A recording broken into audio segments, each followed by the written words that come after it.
నేను కొణిదెల పవన్ కళ్యాణ్ అనే నేను శాసనం ద్వారా నిర్మితమైన భారత రాజ్యాంగం పట్ల నిజమైన విశ్వాసం, విధేయత చూపుతానని,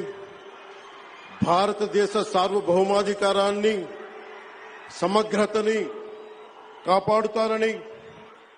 ఆంధ్రప్రదేశ్ రాష్ట్ర మంత్రిగా నా కర్తవ్యాలను శ్రద్ధతో,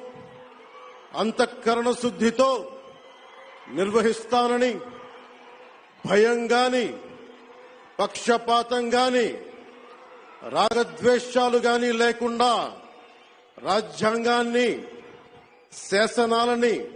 అనుసరించి ప్రజలందరికీ న్యాయం చేకూరుస్తానని దైవ సాక్షిగా